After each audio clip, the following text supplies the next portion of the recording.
In this lecture, we'll give you an introduction to the life and archaeological career of Sir William Matthew Flinders Petrie. He gained renown as founder of archaeology in Palestine. Valerie Fargo, in her brief biographical article in the Biblical Archaeologist, has this to say about him. He was renowned for his great industry. In the course of over half a century of work, he excavated 50 sites and published nearly 100 books. In addition, he was renowned for his intellectual ability. He's been called the greatest archaeological genius of modern times. As far as the territories where he operated and the time span, take a look at this summary that comes to us from Margaret Drower's book, which she entitles Flinders Petrie, A Life in Archaeology. Starting in 1881 in the Giza, that would be the Pyramid territory, and then ending around 1938 in the Palestine area with the Transjordan Survey. We understand that when he was still very young, he suffered from illnesses which prevented him from being involved in traditional forms of education. He was born in June of 1853, but those deprivations didn't prevent him from getting training. It's just a matter that it came on a more personal basis. So, for example, from his mother, who was a linguist, he received instruction in Hebrew and Greek and Latin. These were not favorites for him. From his father, he gained some training in surveying. His father was a civil engineer, so planning and drawing was a skill that, as you'll see, became very foundational for his later career. His great-aunt Isabella took care to give him regular lessons, we're told, and that included bringing him a copy of this volume, Spinetto's Lectures on Hieroglyphics. In addition, he was privileged to wander around, we're told, wandering around the galleries of the British Museum. Frequently he was there. Something struck his attention a little prior to 1874, and it had to do with a deficiency in the British Museum's collection of drawings, actual layout and schemes of Stonehenge. And so in 1874, he and his father went further north to the Stonehenge and commenced surveying and drawing a map of this layout. That included getting up on ladders on top of features like you see displayed here. That was eventually completed in 1877. And Drower comments that the experience gained by Flinders Petrie in these field excursions was immeasurably valuable to him in his later career. Familiarity with surveying techniques, the ability to measure quickly and accurately, and to gauge distances by eye, and visual memory were all developed in him to an unusual degree. He had an extraordinary visual memory, she writes. Here is an example of a tool that he used extensively. This is a surveying tool to measure angles and distances called a theodolite. You can see this particular sample dates to roughly that time period. We are told that he had one of these. He actually was involved in rehabilitating it. It was somewhat in disrepair, as I recall from some of the reading. So he had a mechanical sense too. He also developed chains that were used as measuring chains for considerable distances. In 1880, after finishing the surveying of Stonehenge and publishing it, at age 27, he left Liverpool aboard the steamship Nephthys and traveled to Giza.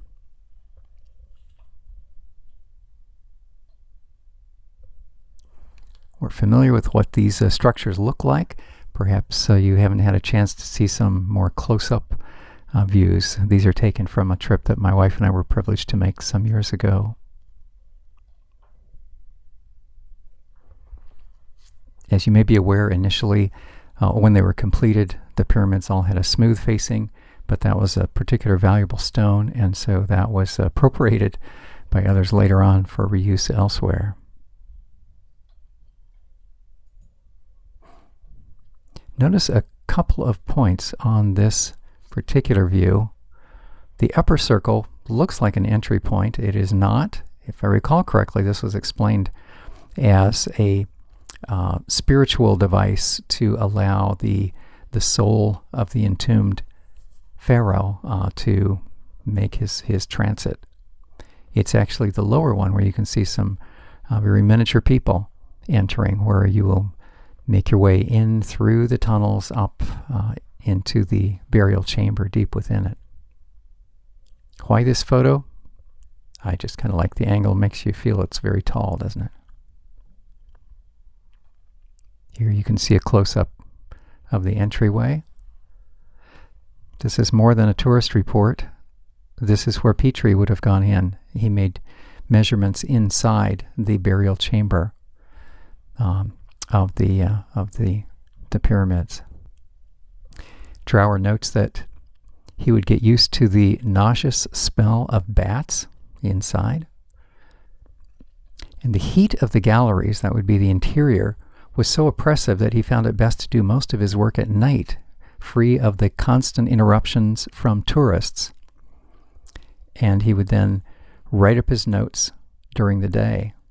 He had a habit of publishing them promptly and did this throughout his career. In fact, there was one point when he was publishing, he had books and plates finished. He would send them back to England. When he got back to England, he would find out that they had delayed publication.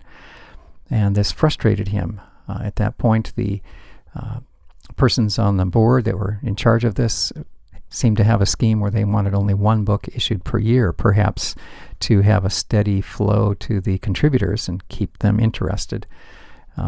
Petrie was more productive.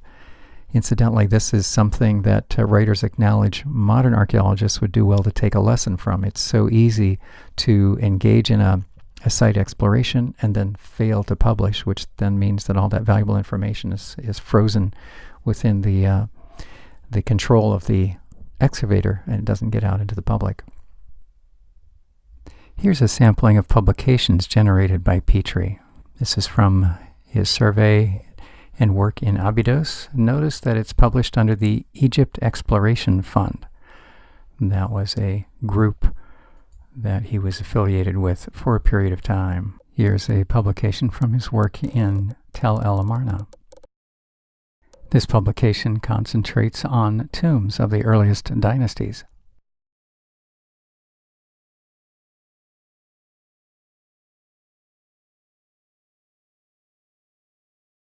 This photo I find fascinating because it depicts the work conditions. This is, as I understand it, this is from Giza. And we're told that for living accommodations, he just took up residence in some nearby tombs and found that a convenient place to be. Fargo writes he had no concern for physical comforts for himself, and this view extended to the provisions for staff as well. He had one table for working and eating, and in a trough down the center of the table stood a double row of tins containing various kinds of food, and nearby a can opener. His idea of satisfying the pangs of hunger when they became intense was to eat from several tins at random until they were empty. He took for granted that his staff would do the same. Needless to say, there was more than one case, we're told, one case of food poisoning on Petrie's expeditions. Here's another small little note. If you examine his feet in this particular photo, I believe you'll agree that he is barefoot, and that is not atypical. He routinely operated barefoot. In one of his correspondences, he comments, "Life here is really comfortable, without many of the encumbrances of regular hours, bells, collars, and cuffs, blacking, tablecloths, or many of the other unnecessaries of civilization." That doesn't mean that it was always comfortable, however. For Drower observes, he chronicled the night's alarms in one particular report, and what follows now is Petrie's notes. Did not get any sleep till 11 or 12, and then broken up by trap down, big rat killed and reset. Trap down, that means some rodent trap that he had set was triggered. Mouse about trap for long, though bait must be eaten, got up to see. Fleas. Mouse let trap down without going in, got up, reset it. Mouse got in, got up, killed him, reset trap. Fleas. Dog set up protracted conversational barking just by my door, with sundry neighbors in adjacent villages. Went out and pelted him. Woke in heavy perspiration, had to change nightshirt, take off sheet. If this is not the way to get over a fever cold, I cannot help it. One of the frustrations that he encountered had to do with the destruction of monuments by some of the locals. The pictures that you see are actually other than that. So let me comment on the pictures that are displayed and then talk more about the destruction of monuments. What you see are a couple of examples of destruction, but these are not by treasure hunters, people that are peeling off things in order to take them and sell them with an antiquities dealer. Rather, what you see on the left is from a shot from the funerary temple of Hatshepsut, a female pharaoh of Egypt, and we'll come back to her temple site. It's called Dir el-Bahri. We'll come back to that later. Notice that we have an oval, and within it some hieroglyphs that are chipped away. That oval, as you may recall, is called a cartouche. In the overlay from another inscription, you can see this name more clearly presented. It happens to be produced in reverse order. Hieroglyphs can be written either direction. So if you compare the outermost symbols, there's a vertical feather, and then there's a horizontal bar with some teeth, kind of looks like a comb or a ruler. And under that are wavy lines. So this is one of the names for Hatshepsut. What we want to observe is how there has been chiseling away. Those originally had a greater profile or relief, but someone has come along and chiseled them away. Comparably, notice in the picture on the right, not a cartouche, but rather a scene. This comes from another funerary temple, that of Ramses II. It's known as the Ramesseum, roughly the same territory near Thebes, Luxor. And here what we want to observe, notice the head on the central figure. It looks as though it's been covered in, as it were, feathers. However, that's the secondary, that's the defacement after the project was done. Sometime later, an opponent came in. That face evidently is directed. If we were able to see a nose and eyes, it would be peering toward the right side of the picture. Reason being, do you notice the shaft of a beard coming off the chin? The similar sort of feather-looking chipping away you'll see on the two hands to the left of him. What this is depicting is ministrations, perhaps cosmetics, things being applied to the pharaoh in a beautiful portrait. But in each situation, both the Ramesseum and in Dir el-Bahri, there came people after Hatshepsut, after Ramses II, who were opponents. And so there was, you might think of it as ritual defacement in order to reduce the prominence, in order to intentionally disfigure. So if you have opportunity to go to Egypt and you see this, this is not done by treasure hunters. These would be done by, in essence, political opponents who want the renown of predecessors to not be as lustrous as initially set up. So that's ancient defacing by rivals. Now back to Petrie. Here is his own description and his just terrible disappointment at what he was seeing going on. He writes, "The savage indifference of the Arabs, who have even stripped the alabaster off the granite temple since," and then he names someone, Mariette, another archaeologist, "since he uncovered it, and who are not at all watched here, is only surpassed by a most barbaric sort of regard for the monuments by those in power. Nothing seems to be done with any uniform and regular plan. Work is begun and left unfinished. The very rough and rudely cut tomb interiors, which had puzzled me, were, it seems, all lined with finely carved stone, which has all been ripped out for building that would be reuse in other sites. And for limestone, I expect what they're talking about is crushing and repurposing the limestone in order to make a sort of plaster. It's sickening, he writes, to see the rate at which everything is being destroyed and the little regard paid to its preservation. Consequently, you can appreciate that he is not simply hoping to uncover the past, but he's hoping to preserve the past, which is deteriorating in essence before his very eyes because people are not protecting it. When I saw this picture, it made me appreciate better what conditions were like when he arrived, in contrast to what you will see now. I hesitate to show this in the context of destruction and defacement because the picture here actually doesn't speak to that issue. These would be obelisks. You can see the pointed nature of the one, and this is from Tanis, so that would be further north, roughly in the delta zone. What this photo does help me imagine, though, is the capacity for someone who wanted a marauder, a treasure hunter, to come in when materials, artifacts are strewn about or tombs are unguarded.